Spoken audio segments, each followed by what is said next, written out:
gracias al ponente y bueno, algunas indicaciones previas a la conferencia. A favor, mantengan apagados los micros para poder escuchar la voz del expositor, que no se acoplen sonidos externos, y las preguntas de ustedes por el chat van a ser trasladadas al ponente en el transcurso de la exposición.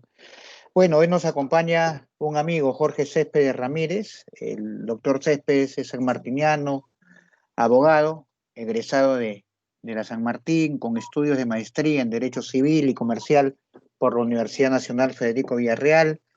Tiene estudios de contrataciones con el Estado como especialidad, ha sido juez civil, ha sido secretario de confianza de la Corte Suprema de Justicia de la República, ha sido profesor ordinario también en la Decana, en la Universidad Mayor de San Marcos, en la Universidad Villarreal, así como también profesor visitante en varias universidades. Es árbitro en lo comercial, es también árbitro en lo que tiene que ver con contrataciones del Estado y tiene también la condecoración de miembro honorario del Ilustre Colegio de Abogados de Tacna. Dejo en la palabra al doctor Jorge Céspedes para que nos diserte la ponencia que nos ha preparado, que se titula El ABC de las contrataciones con el Estado. Adelante, doctor. Muy buenos días. Antes que nada, agradecer a la Universidad Femenina Sagrado Corazón por tan grata invitación para poder departir con ustedes las principales instituciones en la contratación pública, es decir, aquellos elementos que constantemente están presentes en una contratación. También agradecer al doctor Goicochea, un extraordinario amigo y uno de los intelectos peruanos más reconocidos en su materia, por la gratísima invitación que me ha efectuado, y a la señorita Juana, también por las facilidades que nos está brindando y para hacer posible esta conferencia. Cuando hablamos de las contrataciones públicas en el Perú, de lo que estamos hablando evidentemente es de un tema siempre apasionante y polémico. Todos nos vemos involucrados en las contrataciones públicas, estemos en forma directa o estemos en forma indirecta. Cuando nosotros compramos un elemento, por ejemplo, unas zapatillas, evidentemente esos impuestos que nosotros pagamos se van a incorporar para las compras públicas en el Perú. Cuando, por ejemplo, la luz y el agua, o nos servimos de la luz y el agua en Internet, hay compras públicas que se han efectuado. Evidentemente vamos a entrar dentro de una de las fases más importantes de la contratación pública, que son los procedimientos clásicos. A continuación, hemos preparado un PPT para esta conferencia. Vamos a compartirla en estos momentos.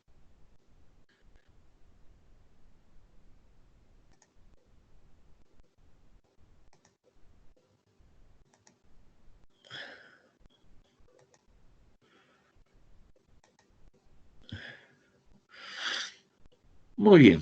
Entonces, doctor, ¿me visualizan el PPT?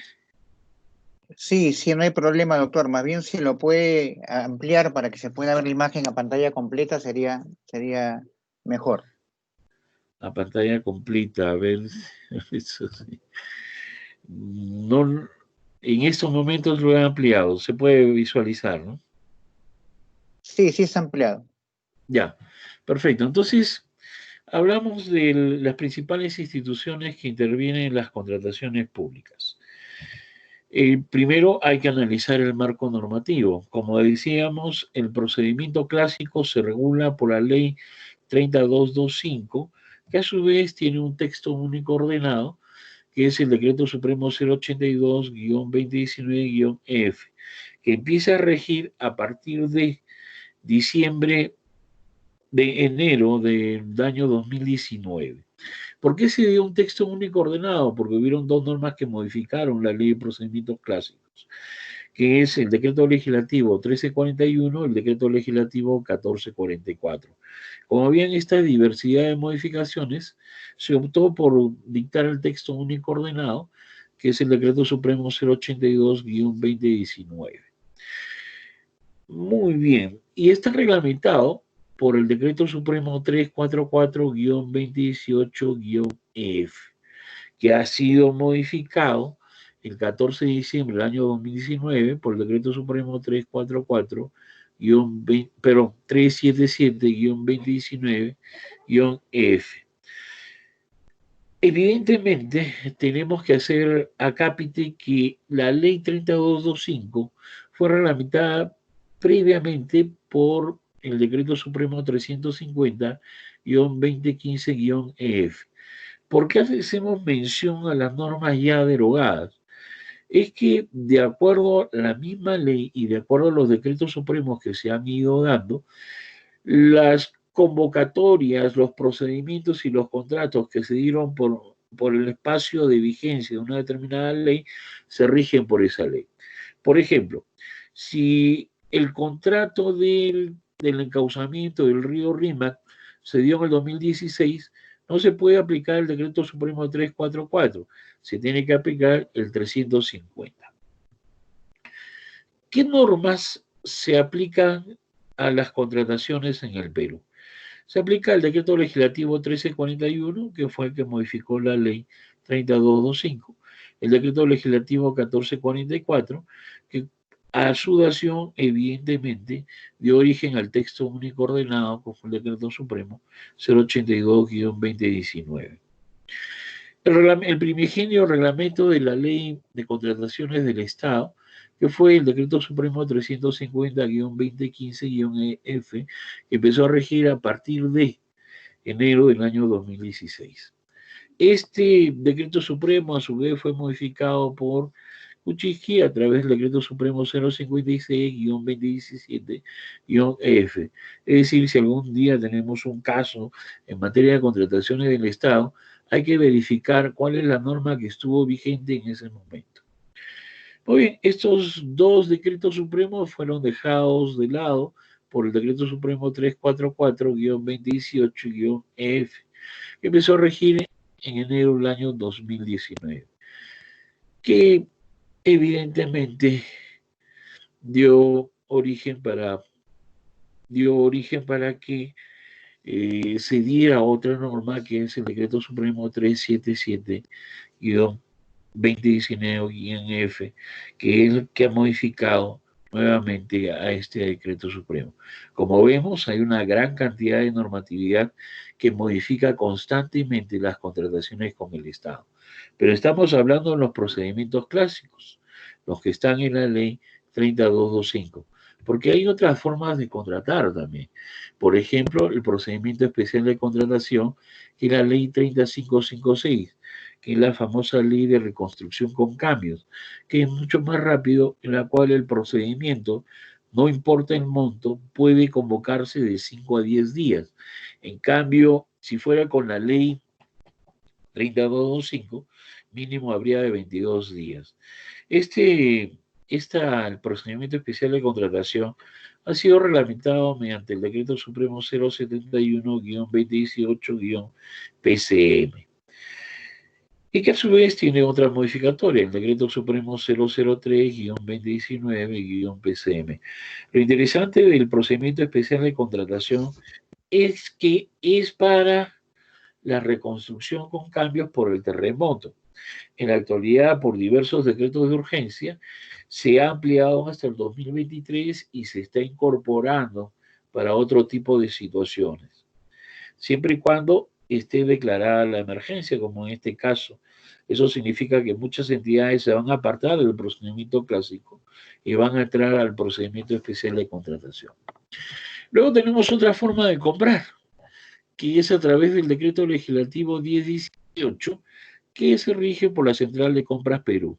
En este caso existe el catálogo electrónico del acuerdo marco, en la cual ya la entidad, es decir, la Central de Compras Perú o Perú Compras, ha instaurado un proceso de selección para saber quiénes son proveedores para determinados elementos que tienen ya debidamente identificados. Ya no se necesita procedimiento y se hace la compra directamente a través del acuerdo marco. Muy bien, perfecto. ¿Qué otro procedimiento se ha creado?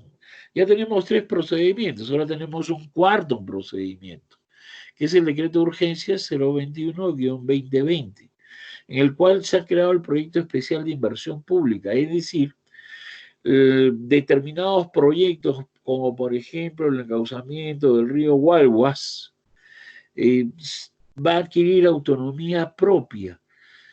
Este decreto de urgencia que da el proyecto especial de inversión pública ha sido reglamentado la semana pasada a través del decreto supremo 119-2020-F, cuya característica esencial es que también es un procedimiento de carácter especial, que no tiene una duración mayor de 8 días y que todo se hace vía electrónica, porque en la actualidad todos los procedimientos son vía electrónica gracias al SEAS. ¿Y qué otras normas se aplican? Evidentemente, la Ley de Responsabilidad de los Funcionarios Públicos, la Ley 29.622, que otorgaba la función sancionadora a la Contraloría General de la República, pero que gracias a una acción de inconstitucionalidad que el Colegio de Abogados de Arequipa interpuso, se ha suspendido. Es por eso que se está discutiendo si puede o no sancionar la Contraloría a través de sus dos instancias. Lógicamente que es una situación muy delicada, extremadamente delicada, pero valga en verdad, es la única forma de poder sancionar a una persona que ha cometido un delito de colusión o todo ello. Tiene que haber un proceso de instrucción que haga la Contraloría, porque si lo hace la propia entidad, lastimosamente en algunos casos está parcializado. Para poder defender los procesos penales en materia de colusión que sean o corrupción de funcionarios en materia de contrataciones del Estado, hay que saber estas normas. Por ejemplo, hace poco tuve un proceso en el cual mi cliente dio una carta fianza, pero el fiscal no sabía que esas cartas fianza se podían dar por una acción de amparo que estuvo escrito en la pantalla de los. Sin embargo, fue juzgado, fue juzgado e incluso le dieron 6 años de pena privativa de libertad efectiva. Entonces, se hizo la apelación, me hicieron la consulta, le dije, sí, esto es así, está publicado, acá está la orden, todo está previsto en la norma y claro, en la apelación ganamos. Pero ¿quién regresarse al pobre señor casi los 6 o 7 meses que estuvo preso? Eso es muy grave. Oye, volvamos a nuestro tema. ¿Qué otras normas se le aplica al texto único de la Ley de Procedimientos Administrativos Generales? Muy bien, que es el Decreto Supremo 004-2019, Justicia. Entonces ya sabemos que hay cuatro formas de adquisición. Lo que vamos a ver nosotros son los procedimientos clásicos determinados en la Ley 3225, aquellos que se utilizan constantemente y en forma común. Instrumentos de gestión. Cuando nosotros hablamos de instrumentos de gestión, ¿a qué nos estamos refiriendo? Nos estamos refiriendo a determinados documentos necesarios para las compras en el Perú. Como nosotros sabemos, los sistemas administrativos son 23 y un poquito más. Aquí se aplican 4 sistemas administrativos. El sistema de abastecimiento, que se da con el decreto legislativo 1349, creación de Vizcarra, que es muy interesante, y donde existe la Dirección General de Abastecimiento, que lo regula, cuya cabeza es el OS. Luego tenemos el sistema general o el sistema de planificación nacional, el CINEPLAN y el CEPLAN, que se rige por el decreto legislativo 1440. Luego tenemos el sistema de presupuesto y finalmente el sistema nacional de control. Oye, ¿y por qué hacemos hincapié en estos procedimientos? Porque, por ejemplo, si nosotros queremos adquirir bienes, primero tiene que haber una planificación y tiene que haber un plan estratégico institucional. Existiendo el plan estratégico institucional que dura 5 años, voy a elaborar después un POI, un plan operativo institucional. Cuando tengo el POI, cuando ya tengo el PEI y el POI, ya voy a elaborar mi PIA. ¿Y qué es el PIA? El presupuesto institucional de apertura. El PEI y POI se incorpora dentro del Sistema Nacional de Planificación. Y el PIA, evidentemente, se va a incorporar en la Dirección General de Presupuesto. Una vez que tengo estos tres instrumentos, PEI, POI y PIA, PEI, Plan Estratégico Institucional, POI, Plan Operativo Institucional, que dura un año, y cuando hablo de plan operativo institucional, ¿de qué estoy hablando? Estoy diciendo de todas las brechas que voy a cubrir. Voy a comprar papel para los estudiantes, voy a comprar gasolina para los autos, etcétera. Y el PIA es el presupuesto institucional de apertura que me da la Dirección General de Presupuesto del Ministerio de Economía y Finanzas. Entonces, en el PIA voy a comprender el papel, las medicinas y todo lo que tengo que comprar. Una vez que ya tengo estos tres instrumentos, ya puedo elaborar lo que se llama el Plan Anual de Contrataciones. Muy bien, el PAC. Una vez que tengo el PAC, ya sé cómo voy a empezar a adquirir los bienes, porque es un plan anual donde todas las compras tienen que estar en este plan. ¿Y quién lo va a elaborar? Evidentemente, el órgano encargado de las contrataciones. Después tenemos un sistema de inversión en infraestructura multianual y gestión de inversiones. Es un sistema que me permite o le va a permitir a la entidad poder realizar obras en el Perú. Y evidentemente tengo que seguir los mecanismos instaurados en el decreto legislativo 1252 en su reglamento, que antes se llamaba Sistema Nacional de Inversión Pública, que era todo un problema, y ahora se llama Sistema de Inversión en Infraestructura Multianual, que ha efectuado una especie de milagro de inversiones. ¿Por qué? Porque el Sistema Nacional de Inversión Pública, la inversión en esta era hasta 13.000 millones. Ahora la inversión es hasta 30.000 millones. Eso es lo interesante. No olvidemos que el Estado contrata mensualmente 5.000 millones de soles. Al año, 60.000 millones. Imagínense ustedes un cuarto con 5.000 millones de soles. Interesante, ¿no? Entonces, estamos hablando de grandes volúmenes. Claro, uno dirá, pero las entidades no pagan. Sí, pues las entidades no pagan. Y honestamente, quien paga más es el proveedor o el ejecutor de obra. Así que hay que dirigirnos a ese público, como un consejo de abogado viejo. Imagínense ustedes, nosotros tenemos ya 30 años y yo 23 años en compras públicas. Entonces, definitivamente, hay dos líneas, entidades y proveedores. Y mejor la defensa al proveedor, porque a veces se trabaja bastante en el Estado y no te pagan, y eso sí es un problema. Muy bien, rapidito nomás.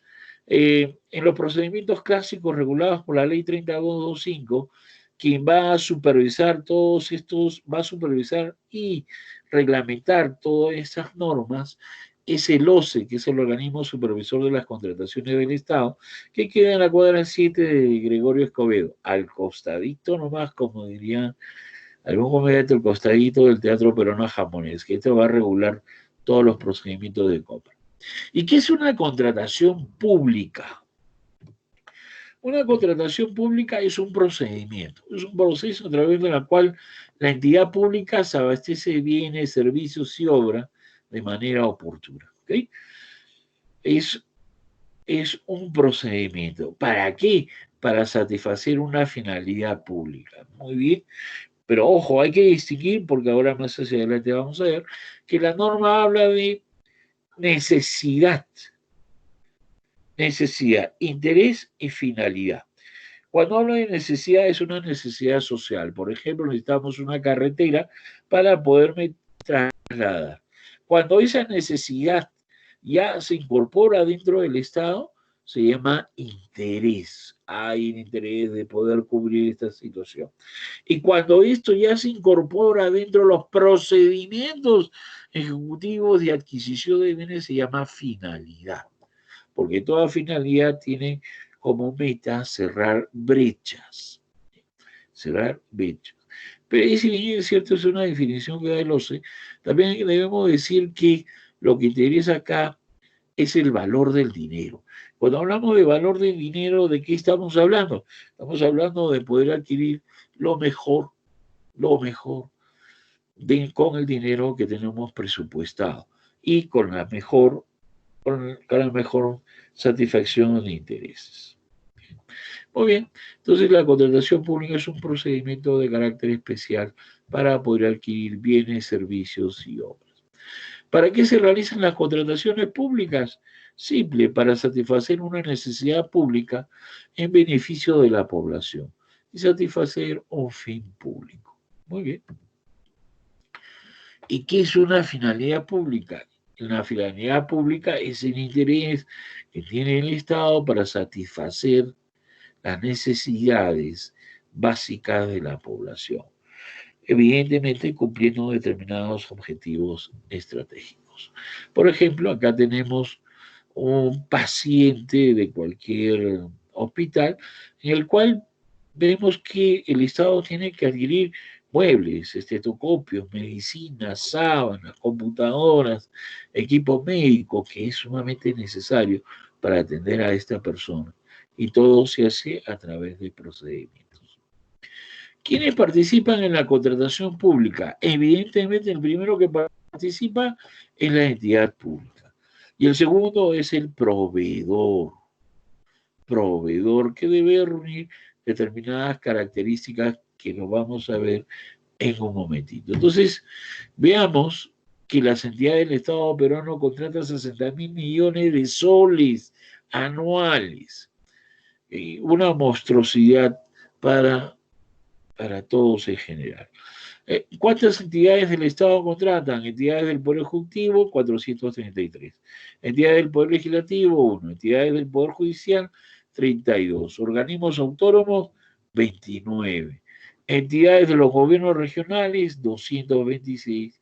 Y municipalidades, 1.891 entidades. Entonces, hay una serie de entidades que van a contratar. Muy bien, como decíamos, ¿quiénes intervienen en la contratación pública? La entidad, pero dentro de la entidad, ¿quiénes más intervienen? Interviene el titular de la entidad, muy bien, que es la persona que va a autorizar las compras e incluso puede declarar la nulidad o, en todo caso, la cancelación del procedimiento.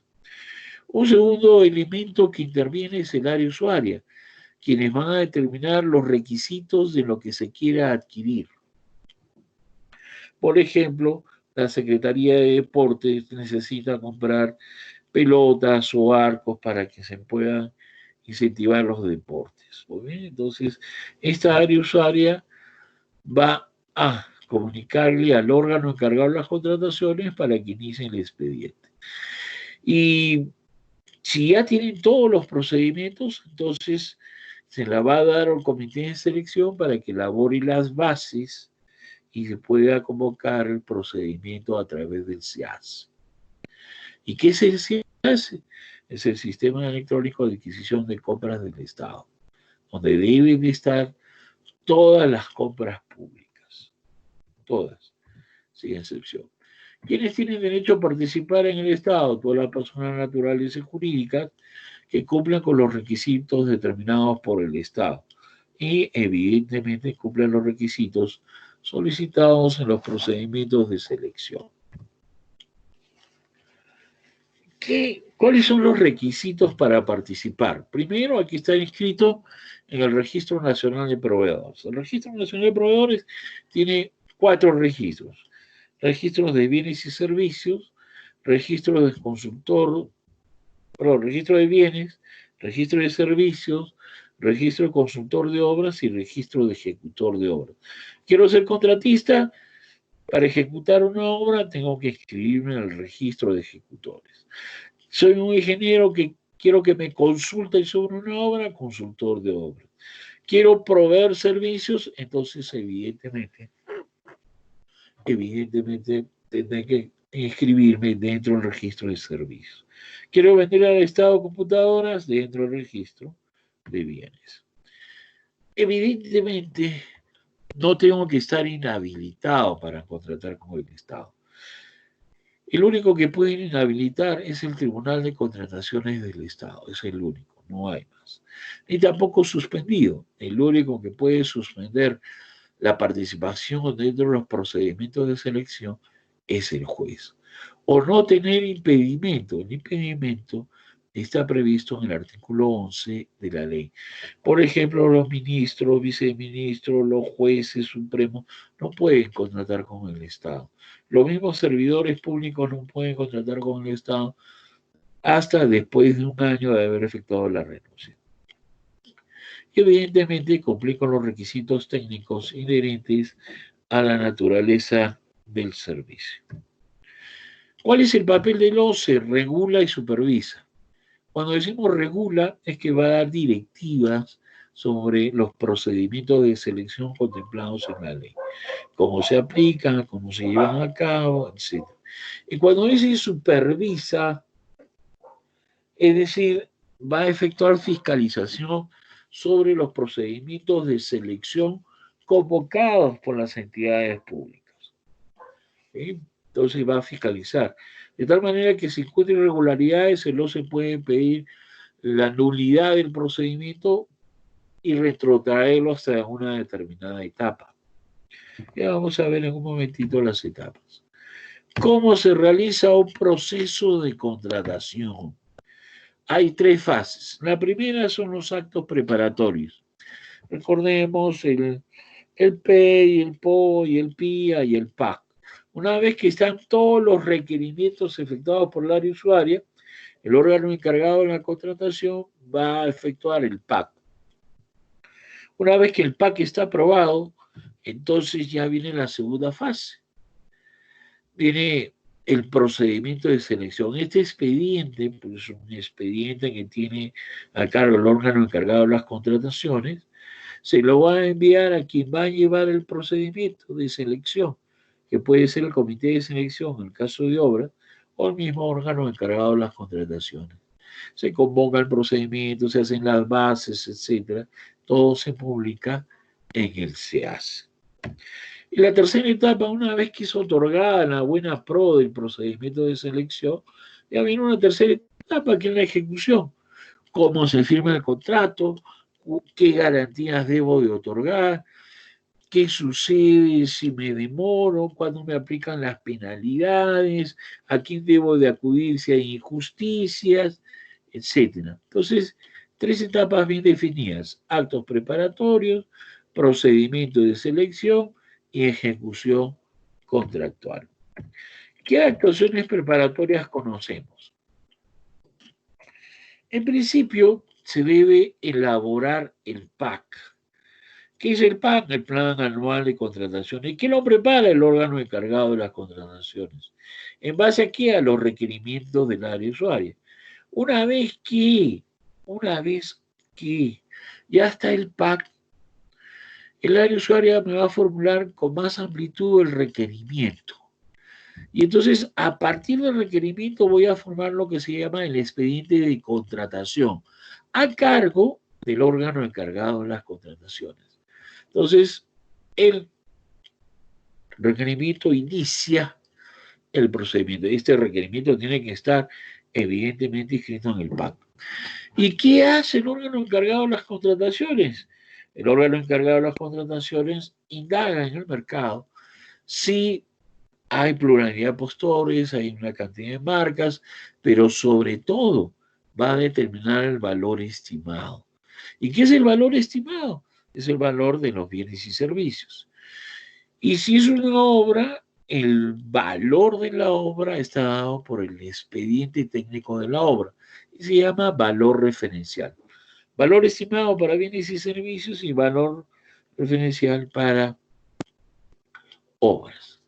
Generado el expediente de contratación con todo ello, este expediente tiene que ser aprobado por el titular de la entidad. Una vez que se aprueba este expediente de contratación, ya el órgano encargado de las contrataciones le remite al comité de selección o a sí mismo el expediente para que haga las bases.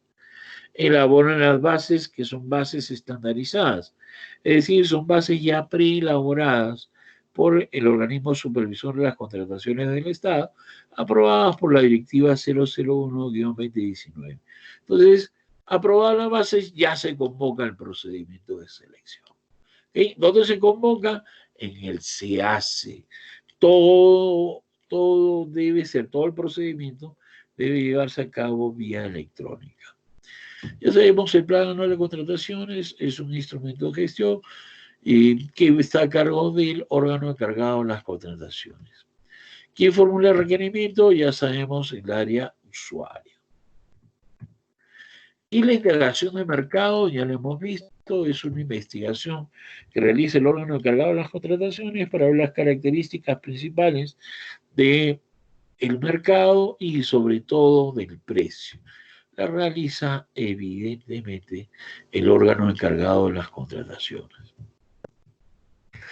El expediente de contratación, una vez que se inició el expediente de contratación, este tiene que ser aprobado.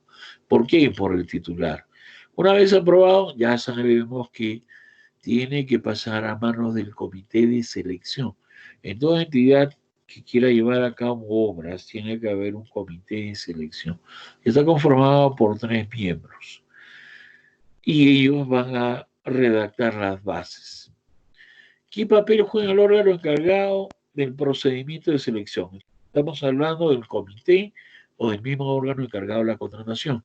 Se va a encargar de la preparación, conducción y realización del procedimiento de selección. Entonces, el comité de selección va a elaborar las bases y va a llevar a cabo el procedimiento hasta el otorgamiento de la buena pro. Puede ser que no haya postores, se declarará desierta, puede haber nulidad. Las dos personas que llevan a cabo el procedimiento de selección, comité de selección y el órgano encargado de las contrataciones. El órgano encargado de las contrataciones, todos aquellos procedimientos que no sean licitación pública, concurso público, ni adjudicación simplificada en materia de obras, pero sí va a llevar a cabo la subasta inversa electrónica, selección de consultores, etcétera, que lo vamos a ver en un momento. ¿Cuáles son los procedimientos de selección? Tenemos la licitación pública, que es el procedimiento más extenso. En la licitación pública, evidentemente, debe haber entre la convocatoria y la presentación de documentos 22 días, y que tiene la misma connotación que el concurso público. En estos dos se permite la elevación de bases. Vamos a verlo un momentito. Cuando hay un cuestionamiento a las bases y al pliego de la absolución de las bases que realiza el comité, yo le puedo pedir a mi comité de selección que eleve las bases al OCE para que el OCE pueda resolver. Luego tenemos la adjudicación simplificada, que se puede llevar entre 5 a 10 días. Es el más rápido y en el cual no hay elevación a bases.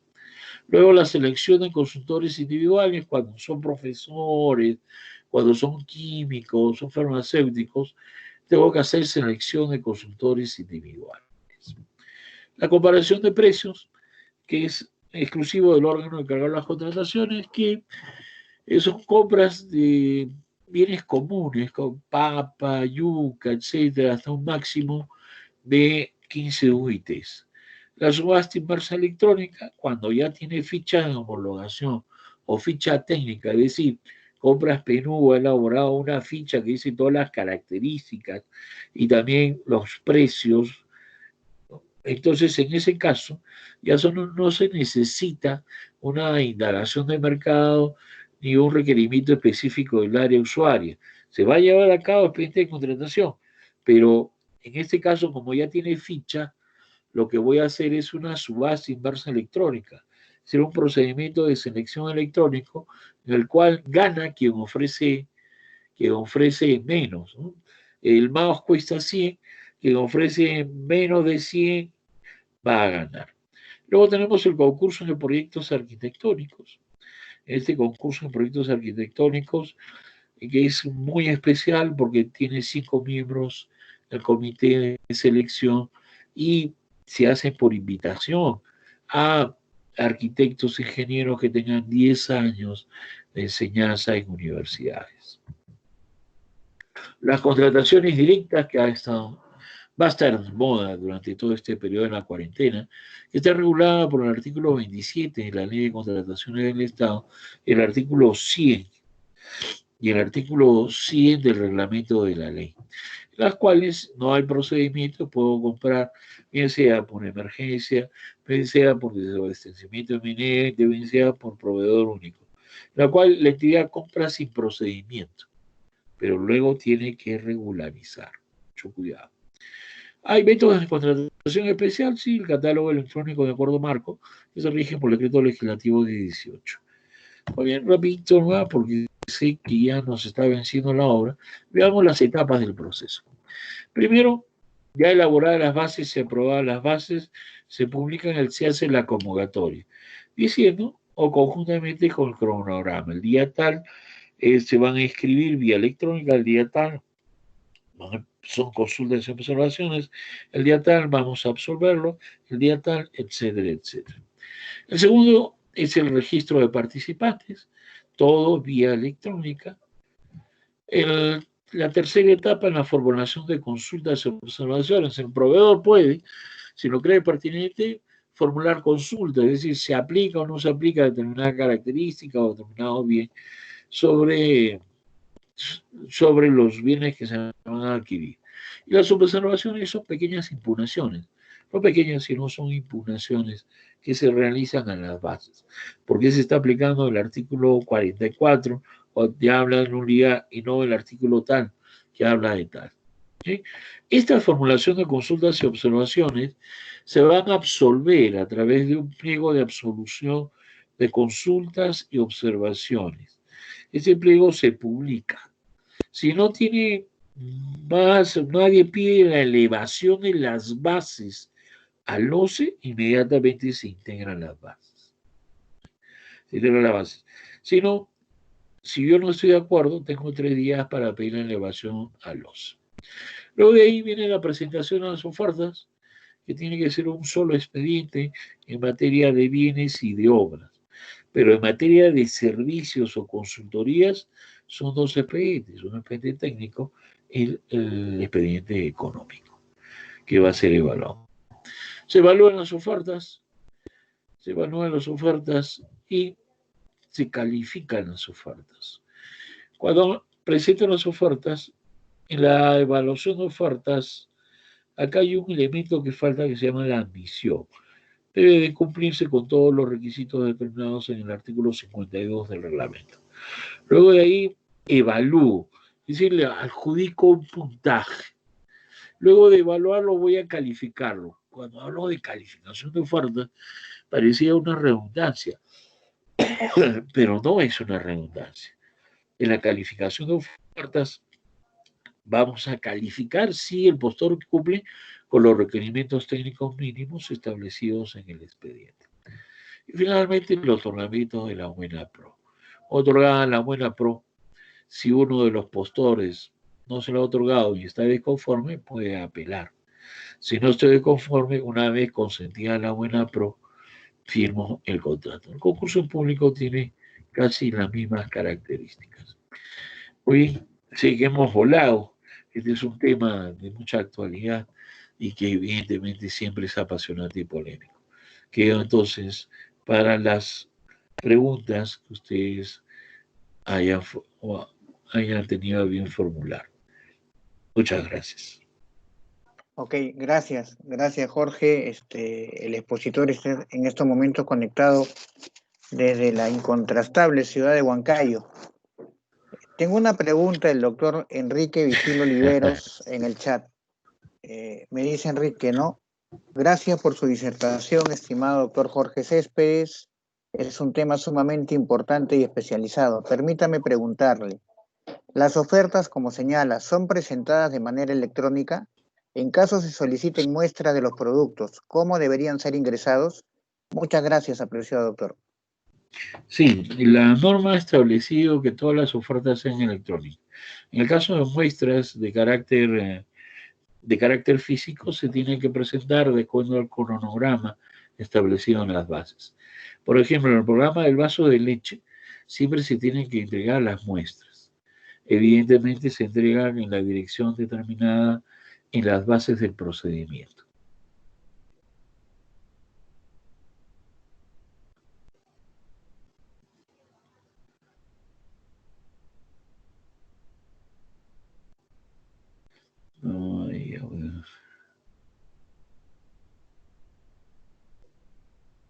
Aló, ¿me escucha ahora? Sí, sí, Aló. sí. Sí, quería hacerle una pregunta. ¿Los procesos de compra son formales porque cumplen con una formalidad, están insertos en normas generales del orden público? Pero ¿de qué manera esa formalidad se ha alterado ante una situación como la que estamos pasando ahora, que nos tiene confinados en un arresto domiciliario involuntario? Sí, definitivamente todos estamos disfrutando de la familia, aunque aquellos que han tenido conflictos familiares no tanto, pero bueno, son cosas que se van a solucionar con el tiempo. Todavía tenemos para rato. Pero bueno, sí, definitivamente cuando se tratan de compras de emergencia, como es la emergencia por salud, el artículo 27 de la ley y el artículo 100 del reglamento establece que se pueden obviar el procedimiento, es decir, el proceso en sí mismo y el procedimiento de selección, de tal manera que se pueden elaborar o se pueden efectuar las compras directamente, porque en ese estado no se puede pedirle a la población o a los interesados o a la sociedad que espere un poquito mientras se realizan las compras, sería un absurdo. Por ejemplo, no le podríamos decir a las personas infectadas, ¿no? ¿Sabes qué? Voy a hacer un procedimiento de selección que demora un mes, mes y medio cuando estás enfermo. Eso sí sería difícil. Nosotros estuvimos aquí en Huancayo, cuando era asesor de la Dirección Regional de Salud a la DIRESA, un problema casi parecido, en el cual se tenía que comprar botes porque estaban, perdón, en una epidemia de fiebre de malaria y no podíamos esperar a hacer un procedimiento. Y se compraron los botes, eran 6 botes, para que los médicos salieran a comprar.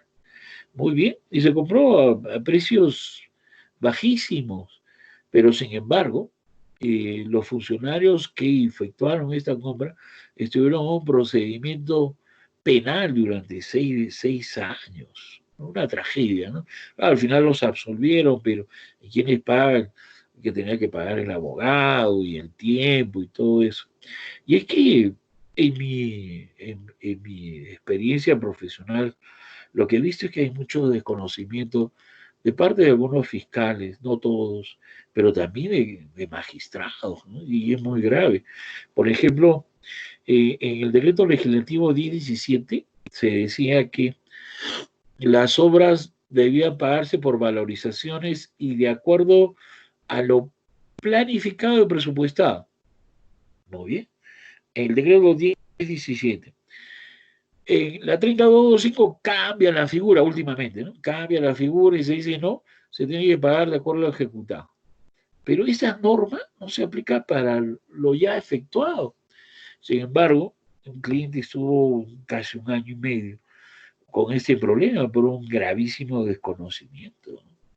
Y hay problemas pero feroces, como el caso de la carta fianza que les comentaba.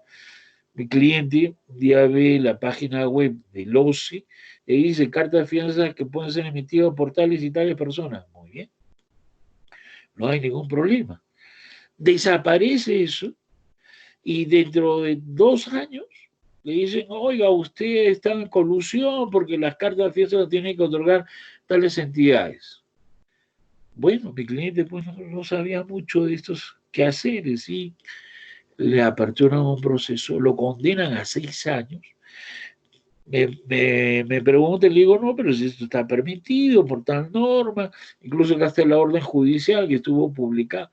Pero ¿quién le va a pagar por el tiempo que estuvo en la cárcel injustamente, ¿no? Entonces hay un desconocimiento gigantesco y condenable en algunos casos. Me he Gracias, explayado gracias. demasiado. Sí, sí, no, gracias Jorge. Tengo dos preguntas más. Solamente agregar, ¿no?, de que el problema muchas veces no son las normas, sino los agentes que operan sobre la norma. Tengo Ah, dos sí. preguntas más antes de terminar. De Yochi Ángela Quispe le pregunta Buenas tardes. ¿Qué opinión tiene sobre la aplicación de las cláusulas anticorrupción? ¿La normativa actual permite que puedan activarse ante un escenario de corrupción? Muchas gracias, doctor. Sí, definitivamente son cláusulas que fueron incorporadas por el Decreto Supremo 056 2017, es decir, en el gobierno de Kuczynski, no cosa rara. Pero bueno, se incorporaron según el modelo establecido en los Estados Unidos, que sí hay estas cláusulas anticorrupción y que lo fueron adoptadas por la ODCE. Entonces, este es un modelo que viene de la ODCE, este organismo que es muy importante y que sí, y que en casos de corrupción sí se debe suspender. El problema es acreditar esos casos de corrupción. ¿Cómo la entidad tiene una forma de acreditar? Ese sería el problema. Pero si se dan estas cláusulas, es decir, si se da el ilícito, sí se debería suspender el procedimiento. Debería. Gracias. Gracias, Jorge. Y vamos con la última pregunta. Una docente está preguntando por el chat. La doctora Gloria Costa, directora de la Escuela de Posgrado, nos pregunta, buen día, excelente ponencia, le escribo desde el arresto domiciliario como indica el doctor Goicochea. Me gustaría que pueda ampliar para nuestras alumnas la importancia de revisión a detalle desde el TDR para la postulación y durante la ejecución para evitar casos como el que comentaba al inicio de su cliente que terminó en la cárcel por un desconocimiento como usted indica. Sí, es sumamente importante. Primero agradecerle por la pregunta altamente técnica en esta materia. Y sí, definitivamente cuando uno va a ser postor, lo primero que tiene que revisar es el expediente técnico. Si no se revisan los requerimientos técnicos mínimos, se pueden incurrir en contradicciones e incluso asumir los costos. Porque, ¿qué sucede? Por ejemplo, en una obra, ¿no? En la obra, en una obra que se lanza a suma alzada, en la obra se dice, ay, todos los costos deben ser asumidos por el contratista, tal, tal, tal. Pero el contratista no vio o no se percató que en los planos decía una cosa y en la memoria decía otra cosa. Entonces, y al no percatarse, eso le puede costar hasta un 10% del valor de la obra, ¿no? Y que de hecho pasa. Y que cuando van a arbitraje, el árbitro le dice, no, es su problema. Usted no se percató y además, de acuerdo a la ley, lo que manda son los planos, no la memoria. Y perdieron una gran cantidad de dinero. Por eso es importante revisar los requerimientos técnicos mínimos a detalle. E incluso algunas veces se incorporan ahí requerimientos muy especiales, ¿no? Le dicen, ¿sabe qué? El ingeniero tiene que tener una formación de una maestría o un doctorado en la China, haber ejercido docencia en Harvard por 30 años y tener 50 años de colegiado, como antes se daba. Como yo no lo revisé, entonces cuando voy a la calificación pierdo. Y hay que tener mucho cuidado con los requerimientos técnicos mínimos. Muchas gracias.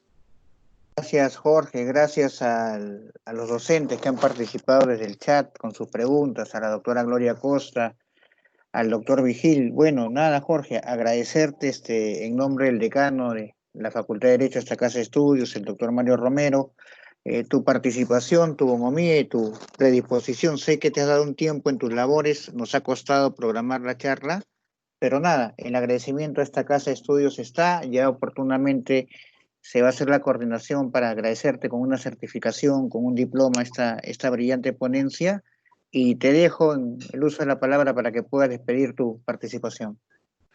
Bueno, agradecerles a todos por la eterna paciencia que me han tenido. Sé que nos quedan muchas cosas por hablar en el tintero. Ya habrá una segunda oportunidad. Y agradecerte a ti, Julio, por esta gratísima invitación que me has hecho a nombre de la UNIFE. Con el doctor Goicochea hemos compartido asientos en la universidad. Siempre ha sido un destacado hombre de estudios del derecho y que ahora se refleja en sus clases. De mi parte, muy agradecido por su infinita paciencia. Muchas gracias y buenos días. Gracias, Jorge. Se nota que eres mi amigo. A ver, a las chicas, invitarlas dentro de 2 semanas. Vamos a tener la siguiente charla magistral, donde nos va a acompañar el doctor Manuel Ramírez Jefferson, ¿no? Que va a dar una disertación también muy interesante sobre las normas y el estilo de redacción APA. Bueno, conmigo será agradeciéndoles la asistencia a todas ustedes. Cuídense, que Dios me la bendiga. Y Dios mediante nos debemos estar encontrando en 15 días. Voy a cortar la señal y las gracias a todos. Muchísimas gracias. Gracias, Jorge, gracias a todos. Gracias, un fuerte abrazo.